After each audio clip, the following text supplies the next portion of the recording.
God spoke to Moses and said to him, I am the Eternal. I appeared to Abraham, Isaac, and Jacob as El Shaddai, but I did not make myself known to them by my name, Yud-Heh-Vav-Heh, Adonai.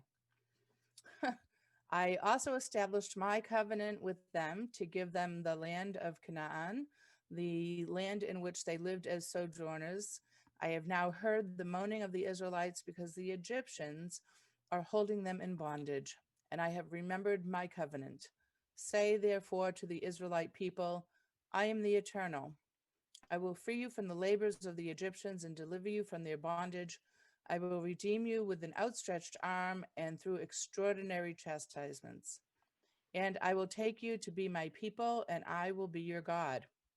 And you shall know that I, the Eternal, am your God, who freed you. Go ahead. Who freed you from the labors of the Egyptians. I will bring you into the land which I swore to give to Abraham, Isaac, and Jacob, and I will give it to you for a possession, I, the Eternal. But when Moses told this to the Israelites, they would not listen to Moses, their spirits crushed by cruel bondage. Give this to you for a possession. Interesting, right? Interesting way to say something, to give, it's, I don't know, a gift. Mm-hmm. I can't read the English and read the Hebrew at the same time to see what the word for possession is. But anyway, you want me to keep going? Yes, that'd be great.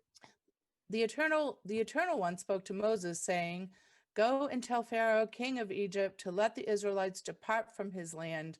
But Moses appealed to the Eternal, saying, The Israelites would not listen to me. How then should Pharaoh heed me, who gets tongue-tied? So the Eternal spoke to Moses and Aaron in regard to the Israelites and Pharaoh, king of Egypt, instructing them to deliver the Israelites from the land of Egypt.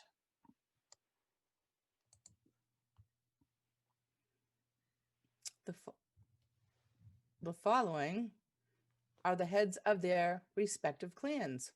Oh, all these names. The sons of, are we in Shemot? We must be. That was means last week. Right there. Yep. Va-Eira. Shemot means names. We're supposed to be in Va-Eira. Oh, wait a minute. It is Va-Eira. It is Va-Eira, but we're in But Shemot. it's still it's in that Let me book, just go back one time. That's Exodus 2:13, right? Yeah, Va-Eira. Okay. Yeah, but it's Shemot. It's part of Exodus. Is part of Exodus. This is the Va-Eira, but it's Shemot. Shemot means names. And that's why we're listing all of these names in this particular chapter of Exodus. So the sons of Reuben, Israel's firstborn, Enoch and Palu, Hezron and Carmi, those are the families of Reuben. The sons of Simeon, Jemuel, Jamin, Ohad, Jachin, Zohar, and Saul, the son of the Canaanite woman, those are the families of Simeon. These are the names of Levi's, sons by their lineage, Gershon, Kohath, and Merari. Sounds like Ferrari. And the span of Levi's life was 137 years. The sons of Gershon, Libni and Shimei by their families. The sons of Kohath, Amram, Izhar, Hebron, and Uziel. And the span of Kohath's life was 133 years. The sons of Merari, Mali and Mushi. These are the families of the Levites by their lineage. Okay. Doesn't it seem like we just did this?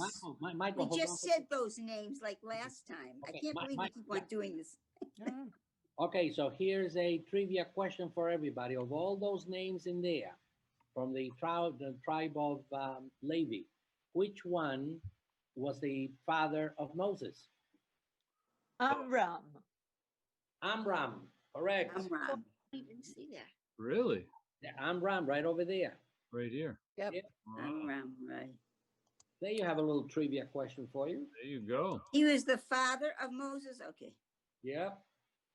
Who's Gershon? Who got that right? Braca. Braca. Oh, Yeah. very- Braca is the No, bright most- one.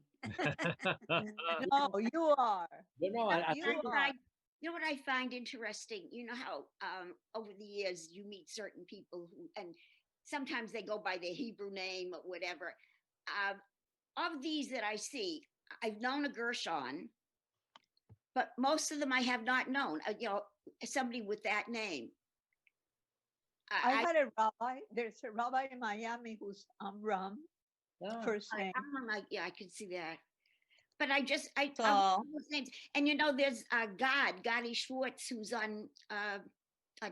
he's on television. He does special events, and God is one of the names in one of these places. Mhm. But other than that, I don't know. Do you know any people who have a Hebrew name that sounds like any of these? Just Reuben. Simon is sort of Simeon. Simeon. Yeah, I Reuben know a and Simeon. Simon. Simeon? Yeah. I know a Shim- girl named Merari. So, Really? so Wow. Simeon is Shimon. I mean, right? Yeah. Saul? I have a Shimon. And Saul? Uziel is known. Amram is a name I've heard a lot. I know a Sure. guy named Aaron. I was married to him. And Yeah, there's a some- publishing company with the name Kohath. Yeah. Yeah, and some yeah. I don't know. I feel like I've heard Uziel before as like Uzi. Yes, we had a rabbi here, Ozzy. Uziel. Yeah. Uzi. Wow. Yeah. But what about Mushi? Mushi. Mushy pork. Oh. Mushi. Chinese one. Well, I want you guys to know I've been told that I've been mushy many times. Ah, you're a big mush. You're getting mushy. Yeah. Getting mushy. I used to, Maureen was a big mush too. She really was. Should I continue? If you want, or if you want to pass it along to someone else. Oh. These are just all names. We are definitely in the names again. But Michael, take a look at the very first. Amram took the wife, his father's sister, Jochebed, and she bore him Aaron and Moses. Oh, there it we is right go. there. Aha. I know. That was to name Jochebed. him after the father. A little bit incestuous here. I'll say. Yeah.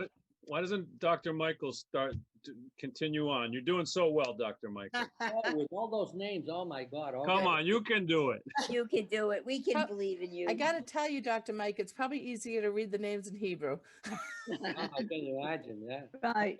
Amram took took to wife his father's sister Jochebed, and she bore him Aaron and Moses. And the span of Amram's life was 137 years. The sons of Issachar, Korah, Nepheg, and Zichri. The sons of Uziel, Mishael. Well, that's close to Michael. Yes. Elzaphan and Sithri. Aaron took to wife Elisheba. Here's another trivia question. What was the name of the wives of Aaron? Elisheba. Hmm. Okay. Daughter of Aminadab, sister of Nashon, and she bore him Nadab and Abu and Eleazar and Ithamar. The sons of Korah, Asir, Elkanah. Elkanah, actually, we're going to be talking about her as one of the heroines of the Bible. Elkanah. Not the same one, but the same name. That's a son. And Abiasaph. Those are the names of the Korahites.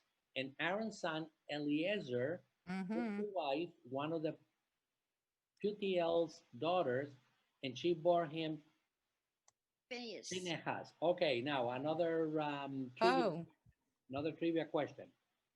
Who, Aaron had 4 sons, but many of them died. right. So of the Kohens, like me, we came from which one of the sons? Eliezer. Right there, Eliezer. That's the only name I know. So that's my. I've heard that name a number of times. Isn't Ellie Eliezer. Ellie Weisel? Isn't Ellie? Oh, Wiesel. Eli Wiesel. Yeah, Eliezer, wasn't it in the No, story? No, No, it's like Eli. Eli. Eli, but That's I the think name. his father You think calls him that. it was short? You don't think it was short for Eliezer? No, I think no. it was because in No, that no. story, I just read the story month ago or so, when his dad and him were in the concentration camp, and his father was calling his name, Eleazar. He was teaching at BU, and he just went by Ellie Wiesel. Yeah. Right. Right. And, But Right. that could be his. and in case his anyone writing name. knows, in case anybody, before he died, he actually had an apartment, a unit right here in our building. Mm. Wow. And there was one time in the pool that I talked to him for something like about 2 hours. I grabbed him. I don't know why, but in any Yeah. case, okay. It those- wouldn't surprise me if he was Eleazar and just dropped it to Ellie. He liked the name Ailey because you know what Ailey means? Link. God, My God. My God, God, right. yeah. Yeah, Okay. I think his was Eleazar with an Oh, so- L-I something. I think it was Eli, E-L-I-E. Love is Yeah, gone. something like it's not the same spelling. okay, so we'll continue. Those are, I'm at the bottom, Yeah. the Right heads here. of the ancestral houses of the Levites by their families. And by the way, one of these days on a Tuesday, what I'm going to do is that I'm going to give you a 25-minute slide presentation as to how we know from a scientific perspective that the Cohens are actually the descendants of Aaron. And you're going to see that the only reason why we know that is that it's because it went from father to son to son to son to son, because the The change lineage. in the DNA is only in the Y chromosome. Hmm. Okay, Fascinating, though, isn't it? it is the same Aaron and Moses to whom the Eternal One said, "Bring forth the Israelites from the land of Egypt, troop by troop." It was they who spoke to Pharaoh. Now it has another thing is interesting.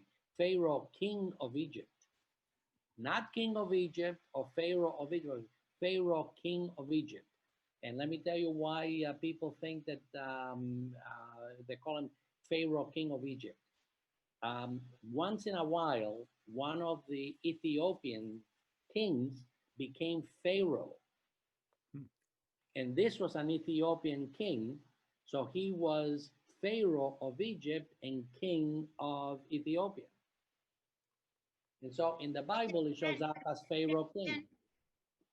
Could you just say what you just said about King of Egypt? Yeah. Okay. So something like about 3 times or something like that, if I remember correctly, actual Ethiopians became pharaohs of Egypt. So when they became pharaohs of Egypt, they were not called pharaohs because the pharaohs were Egyptians. They were not called kings because they were the kings of Ethiopia. They were called pharaoh kings.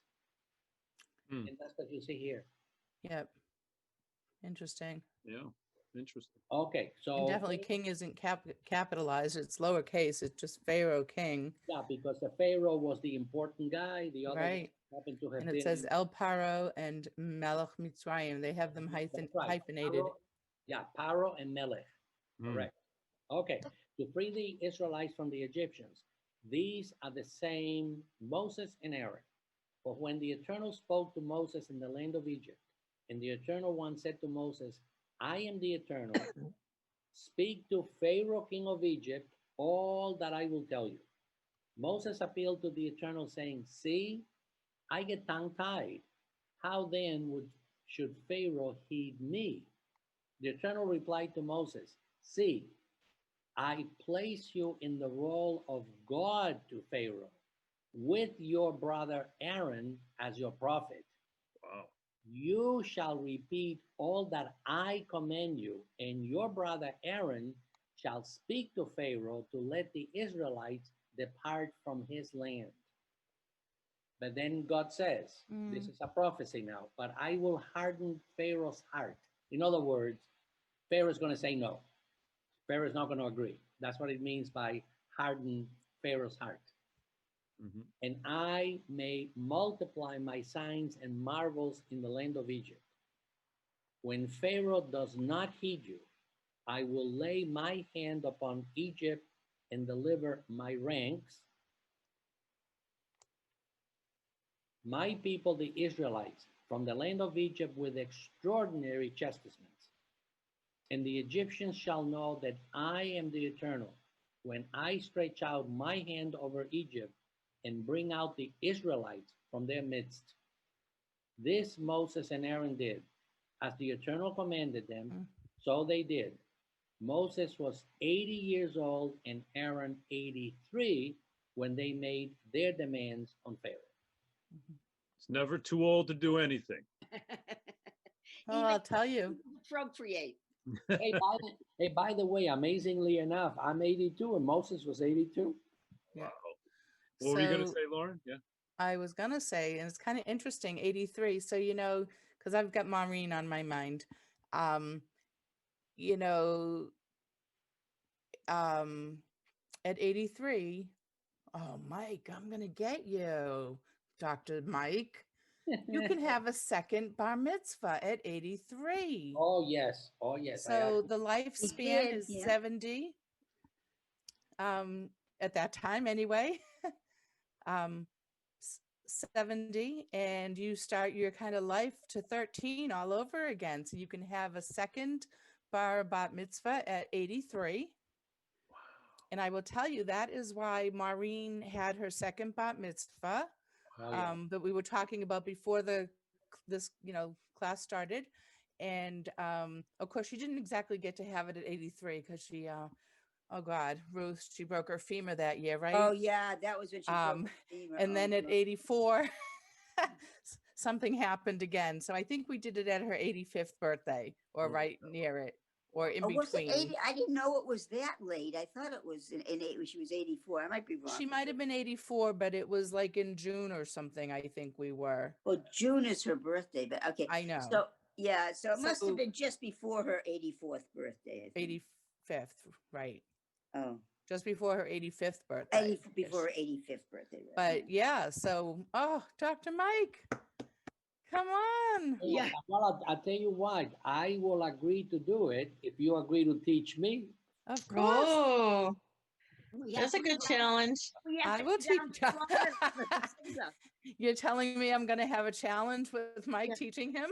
So my No, I think that's a good challenge, like a good, 1-for-1. Easy You're peasy. challenging him and he's challenging you to teach him. Easy a good- peasy. It's a good challenge. Combination.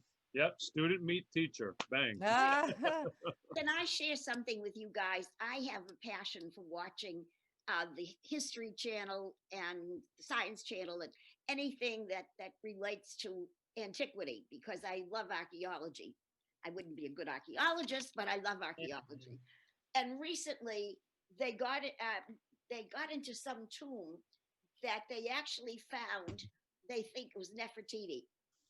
That the problem was that this particular tomb with the mummification and the whole thing was designed for a woman, but King Tut died early. So they had to change the whole configuration to a man. And yet there were some things there that they could read that actually said that was a woman. They checked her DNA, King Tut's DNA, and I think Ramses. And interestingly, she was legitimately his mother. Nefertiti was actually his mother.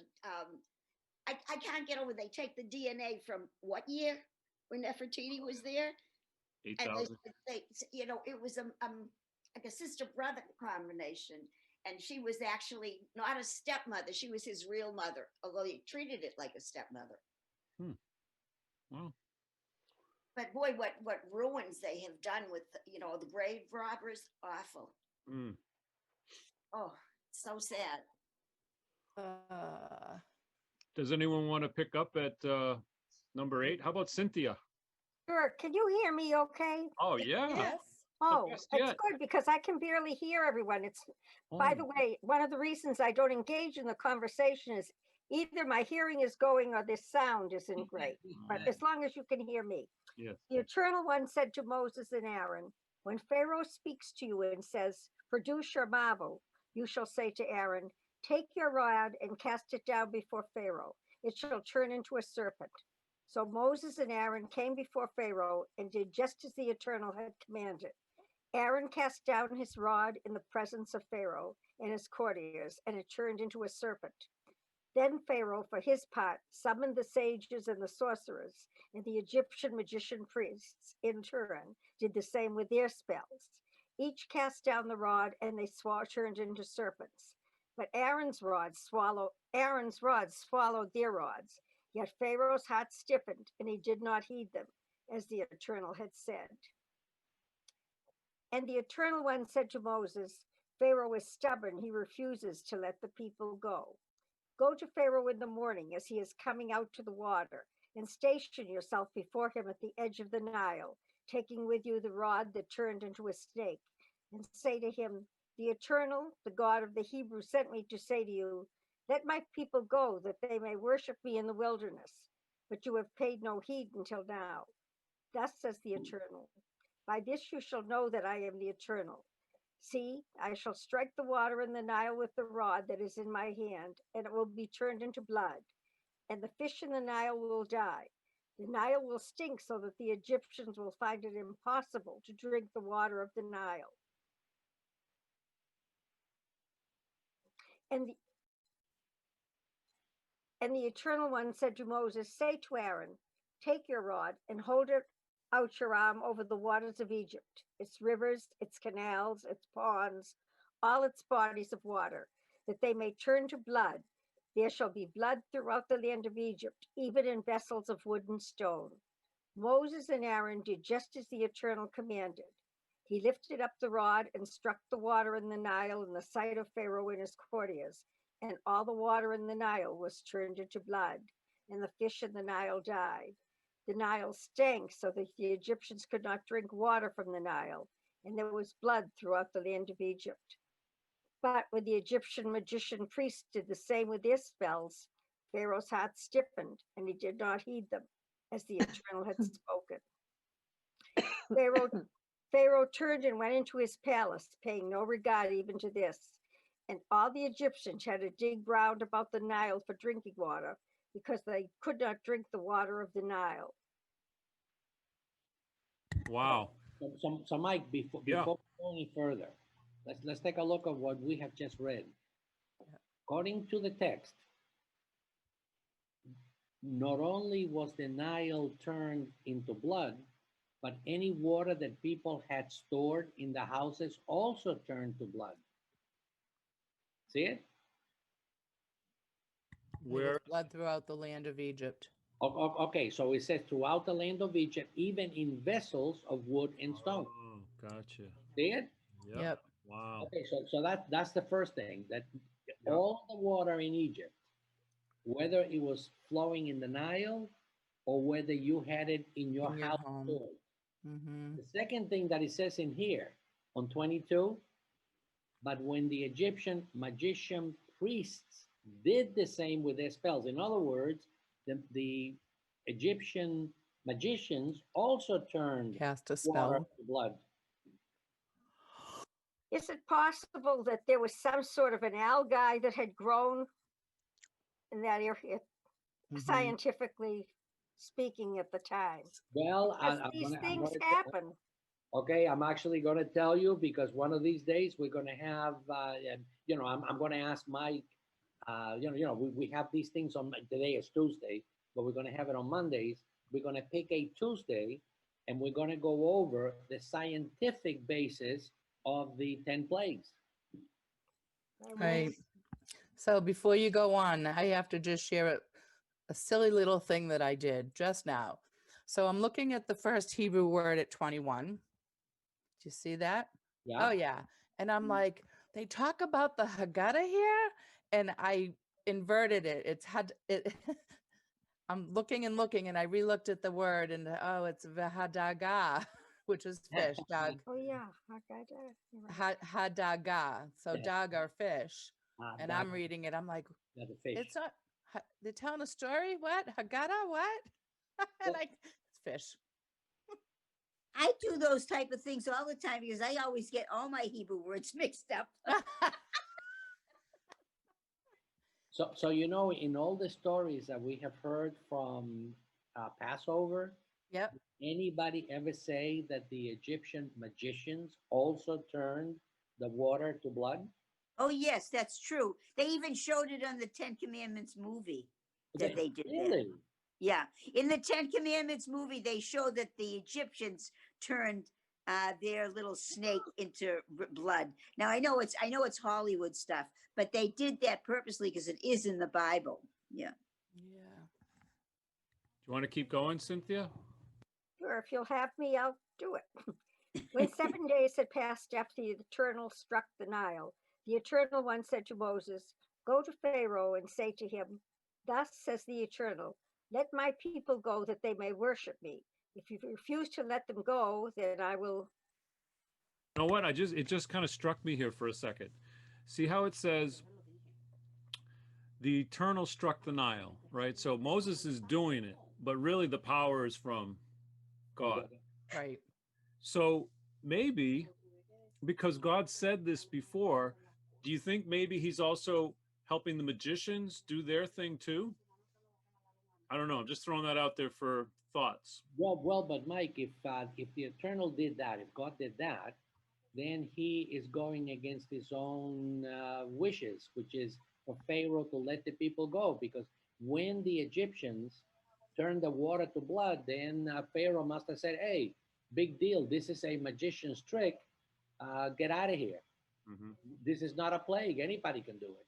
Right. Which then stiffened Pharaoh's heart. Okay. All right. Just a thought.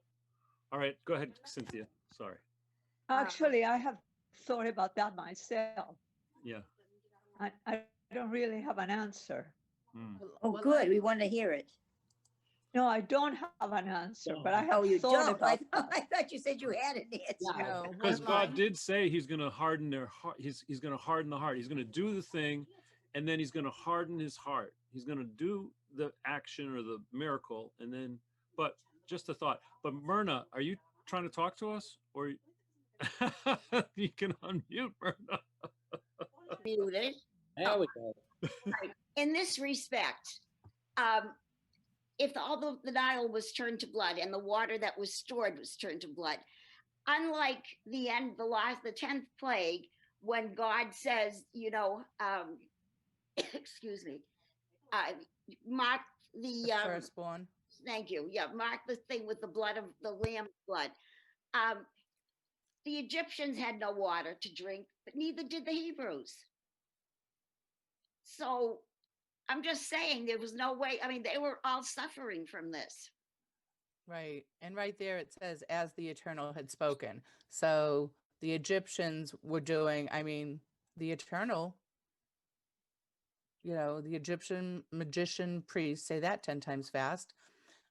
They did the same with their spells. So the Eternal hardened Pharaoh's heart after he had the magicians do their spells. So it was a little bit of both. We couldn't have a little some kind of thermos full of water that they could drink instead of the Egyptians didn't know about. Okay, let's I think the Jews had water. Okay, the Jews had water to drink. Right there, Mike. Don't. Okay, 24. Okay, right. So let's see what the book says. Okay, the Torah. Right. And all the Egyptians had to dig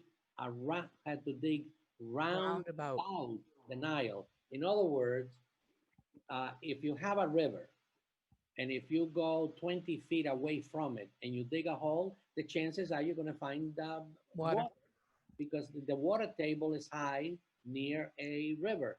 So even though theoretically, according to the text now, the waters turned to blood, if you dig down 5 feet or 10 feet or some near the Nile, you'll find fresh water that you can drink. That makes sense. And what about this? So the text says, even in vessels of wood and stone. Right. Now, what if they held the water in like skins or some other kind of vessel?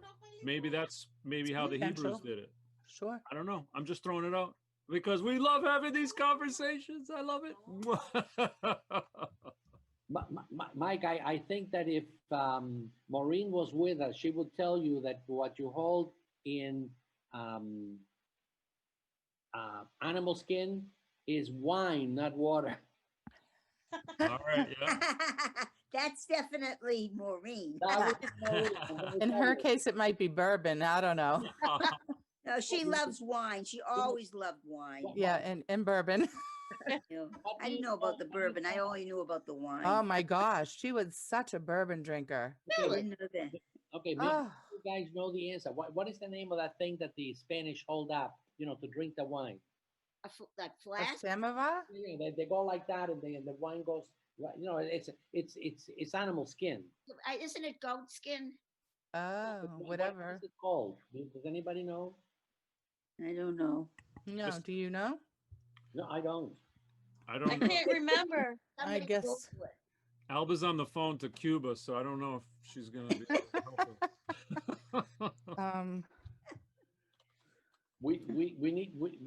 We need to consult Rabbi Google. Someone's got to get on the Google. Absolutely. I'm looking. All right. Cynthia? Do you want to keep going? Both? Sure. Now, where did we leave off? I see. Those Thus, 7 days had passed. Okay. BOTA? Okay. Thus says when 7 days had passed after the Eternal struck the Nile, the Eternal One said to Moses, "Go to Pharaoh and say to him, thus says the Eternal, let my people go that they may worship me. If you refuse to let them go, then I will plague your whole country with frogs." That was a song we used to sing when I taught Sunday school. God punished Pharaoh when once in his bed, Pharaoh awakened with frogs on his head. I don't remember the rest of the song. It's a great song. I like that. Yeah, the That was kids did fabulous. too. The Nile shall swarm with frogs, and they shall come up and enter your palace, your bedchamber, and your bed, the houses of your courtiers, and your people, and your ovens, and your kneading bowls. The frogs shall come up on you, and on your people, and on all your courtiers. And the Eternal One said to Moses, say to Aaron, hold out your arm with the rod over the rivers, the canals, and the ponds, and bring up the frogs on the land of Egypt. Aaron held out his arm over the waters of Egypt, and the frogs came up and covered the land of Egypt. But the magician priests did the same with their spells and brought frogs upon the land of Egypt. Then Pharaoh summoned Moses and Aaron and said, plead Boat with the the, bag. Yeah, Bota bag. I'm trying to put a picture. plead with the Eternal to remove the frogs from me and my people, and I will let the people go to sacrifice to the Eternal. And Moses said to Pharaoh, you may have this triumph over me, for what time shall I plead in behalf of you and your courtiers and your people, that the frogs be cut off from you and your houses to remain only in the Nile? For tomorrow, he replied. And Moses said, as you say, that you may know that there is none like the Eternal our God. The frogs shall retreat from you and your courtiers and your people. They shall remain only in the Nile. Then Moses and Aaron left Pharaoh's presence, and Moses cried out to the Eternal in the matter of the frogs which had been inflicted upon Pharaoh. And the Eternal did as Moses asked. The frogs died out in the houses, the courtyards, and the fields, and they piled them up in heaps till the land stank. But when Pharaoh saw that there was okay. Let's look at the. Lauren, can I make you host for a minute? Do you want to share that screen of the goat skin?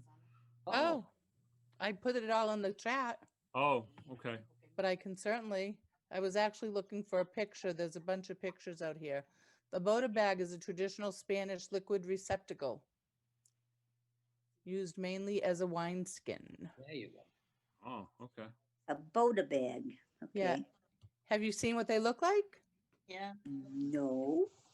No? Well, okay. Share my screen so I can show you guys what they look like.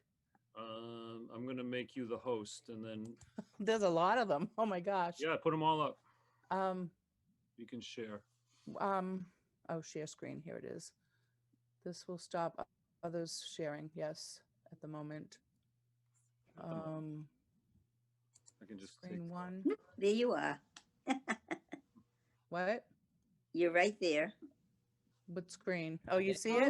Oh, yeah, I've seen those before. I didn't know what the name was. Oh. They're all different. Well, the boots aren't there, but I mean, look. When I was 15, I was down in Basque Country, which is the bottom of France, right near Spain, and I Yes. had a real one that was Oh. made. And does it keep the water cold? Oh yeah, Yeah. Oh, that's No, not the nice. water, the wine, the wine. I didn't drink wine then. I was young. Oh, You're a you good can girl. use it as a water bag too. It says water Yeah. bladder Buddha bag. Yeah. Lauder Yeah, but it was bladder like- or a flask. And Yeah. it kind of does, I don't know, does that look like a bladder? The shape of it looks like a Actually, kidney. it does. It Wait does a- a little bit. Yeah, It really does. Yeah. It always Wait, is shaped that way too. In But they Spanish, make them. a different word for that. That Yeah. is not just a bag. In What? Spanish, we call it cantimplora. I just have to find out what cantimplora is in English. And Maybe a more specific way. But over here it says back up again.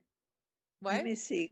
I was reading underneath this flask. Okay, it says leather water bladder / Buddha bag flask. Buddha bag flask. Yeah, okay. so it's a leather water. They call it a bladder bag too. Well, That that's doesn't sound as- English. Oh, yeah. You know what? It says water bottle. Yeah, Yeah. that's what they For were saying. cantimplora. But it's really a flask, a wine flask. Right. Uh-huh. mm, Well, some of them Because are for wine and some are for Originally. water. Because in Originally. Spanish, we don't call them the botas, we call them cantimplora. And the English for that is water bottle. Oh, What's it called? Cantimplora in Yes. Spanish. Auntie I've heard that Florida. before. Spell But it. isn't Cantimplora. Cantimplora. is You flora can carry liquid. That Yeah. is I think- flora water or wine? Is there an N in there? Canteen? Yeah, Well, that's like a canteen. CANTIM. Oh, M? But it's Yeah. still brought up. It looks like a canteen. It does Yep. say canteen. there it is down there, right on the bottom of the CANTIMPLORA. screen. Cantimplora. That's it. Florida. Here they That's are. it. That's the word I know. There it is. Yeah. I'm gonna stick to my water bottle. Yeah. I don't think we can get it at Amazon. Yeah. Spanish, English translation. I don't know. Okay. I had to say it. It doesn't appeal to me. No. Mine was nice. I liked it. Did you really? I loved it. Well, somebody made it for me. Handmade it for Oh, me. nice. Wow. You know, Annie, your so head is getting lower and lower on the screen. I'm getting more tired. I didn't get very much sleep last night, so I'm Oh. slinking into my Oh. pillows. Oh, I see. She needs the 40 winks. All right. Do you want to make me host again, or actually, Lauren, do you have the Torah at all? It's No. Toda. or if maybe host. Then I could, Oh, do I have to make you host? yeah, because I don't know. I think we can share. There's probably a setting where everyone can share. A screen, but I don't Well, know. the Pin thing him. is, if you participants, you shouldn't make people hosts. You should make them co-hosts so that you don't lose the host. Oh, gotcha. I can't make anybody a co-host. I can only make them a host. I Some don't reason. know how to. I don't have the option for co-host. You know what? I don't remember how to get you to the make If you you- a. Go to the three dots over to my name. I think Oh no, it's the more. Here it is. Make It host. says more. Yeah. more. Oh, awesome. I think. Yeah, I don't either. I don't have that Okay, option. to do Michael, host you're or now the co-host. host. You're the host. Michael, you're I the- did it. yeah. I did it. Very nice. Nice. All right. Where are we? Oh, number 11. Does anyone want to pick it up at 11? I will. Okay. But when Pharaoh saw that there was, bring it up. Thank you. When there was relief, he Relief. became stubborn and would not heed them, as the Eternal had spoken. Then the Eternal One said to Moses, "Say to Aaron, hold out your rod and strike the dust of the earth, and shall turn to lice throughout the land of Egypt." And they did so. Aaron held out his arm with the rod and struck the dust of the earth, and vermin came upon human and beast. All the dust of the earth turned to lice throughout the land of Egypt. The magician priests did the like with their spells to produce lice, but they could not. The vermin remained upon human and beast. And the magician priest said to Pharaoh, "This is the finger of God." But Pharaoh's heart stiffened, and he would not heed them as the Eternal had spoken. And the Eternal One said to Moses early in the morning, "Present yourself to Pharaoh as he is coming out to the water, and say to him, 'Thus says the Eternal, let my people go, that they may not worship me.'" That they may worship me. I'm sorry. "For if you do not let my people go, I will let loose swarms of insects against you and your couriers and your people and your houses. The houses of the Egyptians and the very ground they stand on shall be filled with swarms of insects. But on that day, I will set apart the region of Goshen where my people dwell, so that no swarms of insects shall be there, that you may know that I, the Eternal, am in the midst of the land. And I will make a distinction between my people and your people. Tomorrow this sign shall come to pass." And the Eternal did so. Heavy swarms of insects invaded Pharaoh's place and the houses. Continue. Of his courtiers, throughout the country of Egypt. The land was ruined because of the swarms of insects. Then Pharaoh summoned Moses and Aaron and said, "Go and sacrifice to your God within the land." For a second, can we stop in Yeah. here for a second? Yeah. Okay. This text says because of the swarms of insects, there were actually locusts. I know, we know that. But they use different language in English. Oh, Yeah. But what isn't locust coming up, or is it? I thought that was another one, or maybe not. Maybe I'm wrong. Hang on. well, we'll find out. Don't go down. Well, where are you going? We didn't All right, finish. sorry. What verse are we on for a second? Did we No, look at he the went Hebrew? too far down. You got to go back up. No, we're at the top. No, we're right there. Are you here? Okay. 21, yeah. Okay, so then Pharaoh summoned Moses and Aaron and said, "Go and sacrifice to your God within the land." But Moses replied, "It would not be right to do this, for what we sacrifice to the Eternal our God is untouchable to the Egyptians. If we sacrifice that which is untouchable to the Egyptians before their very eyes, will they not stone us? So we must go a distance of 3 days into the wilderness and sacrifice to the Eternal as our God may command us." Pharaoh said, "I will let you go to sacrifice to the Eternal your God in the wilderness, but do not go very far. Plead then for me."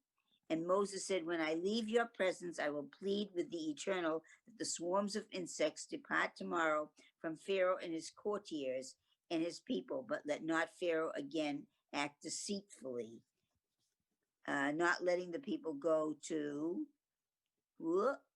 sacrifice to the Eternal." Wait, can I just? I don't get that. So before we go on, there's something I want to understand. There's something that always bothered me about this part.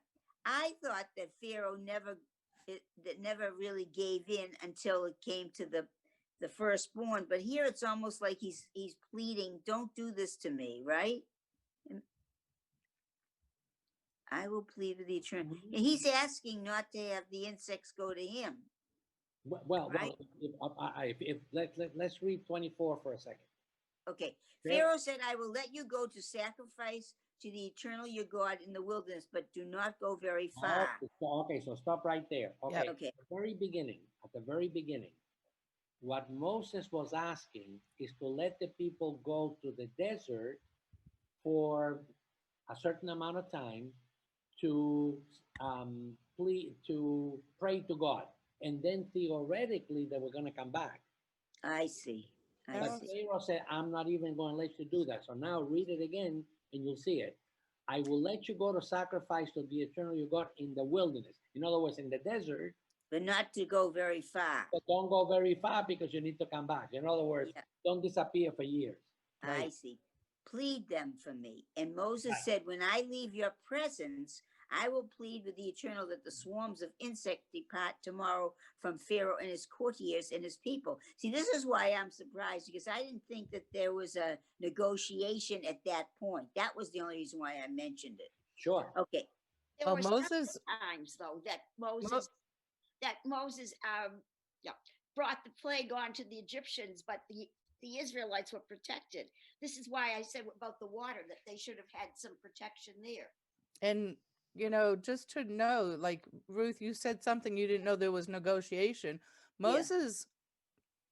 Moses was what's the word I'm looking for? I'm losing words tonight. I'm sorry. Oh, dear. Okay. Moses was notorious for arguing with God.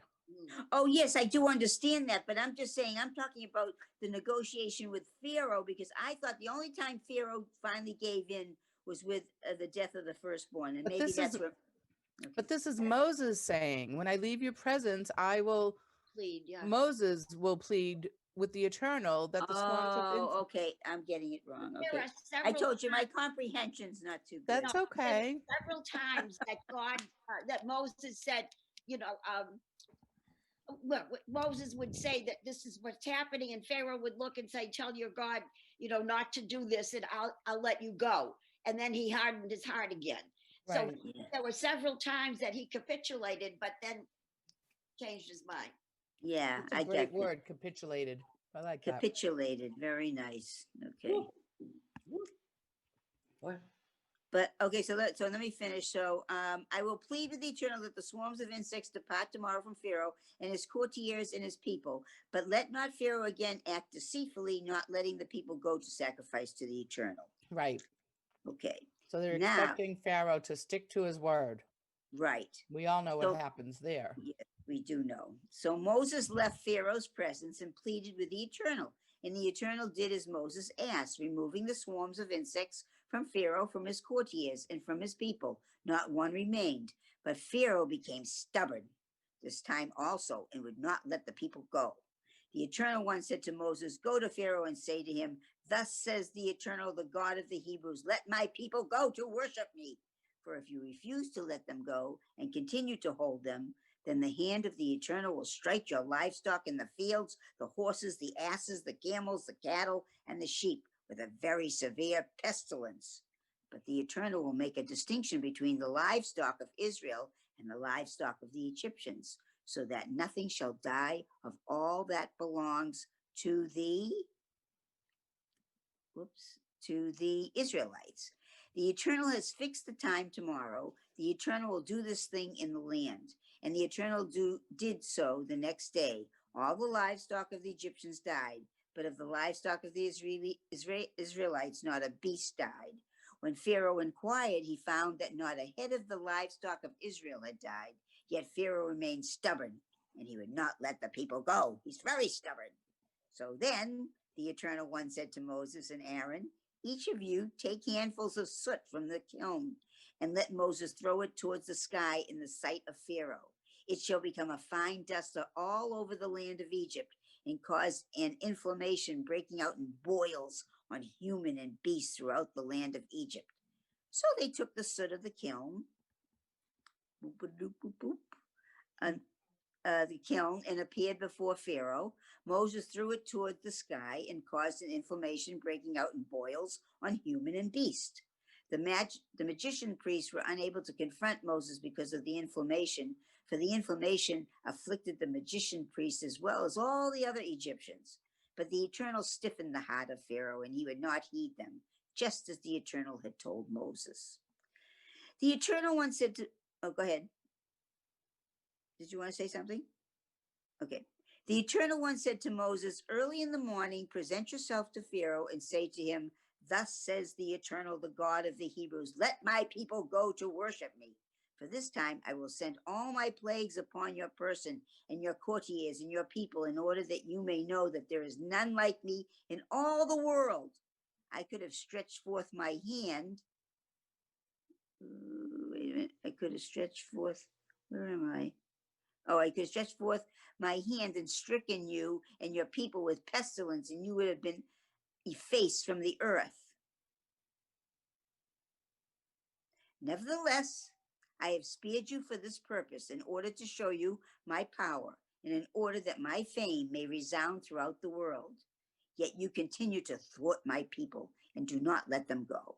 This time tomorrow I will rain down a very heavy hail, such as not been in Egypt from the day it was founded until now. Therefore, order your livestock and everything you have in the open, brought under shelter. Every human and beast that is found outside, not having been brought indoors, shall perish when the hail comes down upon them. Those among Pharaoh's courtiers who feared Eternal's word brought their slaves and livestock indoors to safety. But those who paid no regard to the word of the Eternal left their slaves and livestock in the open. The Eternal One said to Moses, hold out your arm toward the sky, that hail may fall on all of the land of Egypt, upon human and beast, and all the grasses of the field in the land of Egypt. So Moses held out his rod toward the sky, and the Eternal sent thunder and hail, and fire streamed down to the ground as the Eternal rained down hail upon the land of Egypt. The hail was very heavy, fire flashing in the midst of the hail, such as had not fallen on the land of Egypt since it had become a nation. Throughout the land of Egypt, the hail struck down all that were in the open, both human and beast. The hail also struck down all the grasses of the field and shattered all the trees of the field. Wow. Only in the region of Goshen, where the Israelites were, there was no hail. Yay. Thereupon Pharaoh sent for Moses and Aaron and said to them, I stand guilty this time. The Eternal is in the right, and I and my people are in the wrong. Plead with the Eternal that there may be an end of God's thunder and of hail. I will let you go. You need stay no longer. Moses said to him, as I go out of the city, I shall spread out my hands to the Eternal. The thunder will cease and the hail will fall no more, so that you may know that the earth is the Eternal's. But I know that you and your courtiers do not yet fear the Eternal God. Now the flax and barley were ruined, for the barley was in the ear and the flax was in bud. But the wheat and the emmer were not hurt, for they ripened late. Leaving Pharaoh, Moses went outside the city and spread out his hands to the Eternal. The thunder and the hail ceased, and no rain came pouring down upon the earth. But when Pharaoh saw that the rain and the hail and the thunder had ceased, he became stubborn again. He's a very stubborn man, and reverted to his guilty ways as did his courtiers. So Pharaoh's heart stiffened, and he would not let the Israelites go, just as the Eternal had foretold through Moses. Is that the end? Yes, that's the end. That was a heavy duty. Wow. So we're still in the middle of the plagues then, right? We haven't got through all of them? Is that right? No, the last one, I think the last one is going to be now, unless it's darkness. I think the last one is the darkness before the Choshech, and then the slaying of the firstborn. Right, that's the slaying of the very firstborn. last one. That's when the Pharaoh says, get the hell out of here. Yeah. Yeah, the slaying of the firstborn did it for sure, right? Absolutely. Every time I read that, I feel very dramatic when I read that. Yeah, you were giving it your all. I love it. It's just, I know. I can't read things in monotone. I have to feel like what's really going on, you know? No, this is why the Ten Commandments, that movie is so powerful. Yeah. You can feel it. I think you get more inspired watching that than reading words, obviously. But yeah, it's amazing. It made it. I think I was 11 or 10 when it came out, and I used to write in my little journal that this was the movie of all movies. I thought this was like the greatest movie I ever saw when I was 10 years old. You know. wow. It made a tremendous impact on me as a little girl. Really, my son watches that movie whenever it comes on before Passover. Yeah, it always comes on before Passover. He watches it religiously every year. Right. Yeah.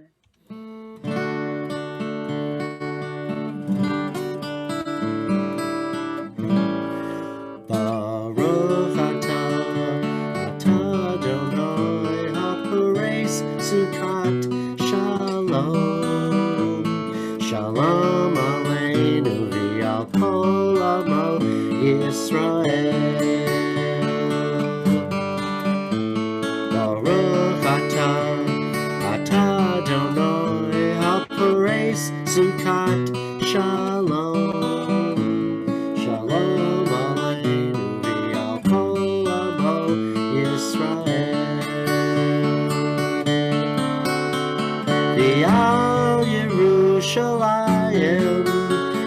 V'al kol amo, v'al Yerushalayim shalom.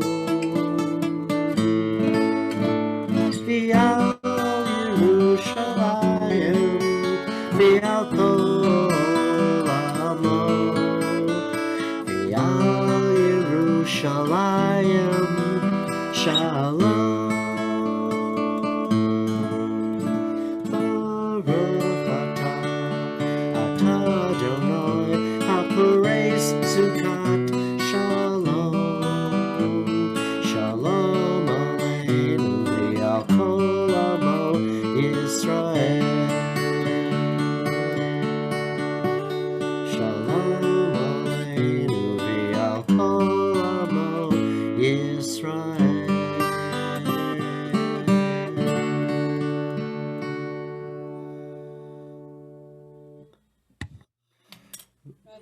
Bye bye. Thank you again, Gary and Lauren. That was a perfect way to end.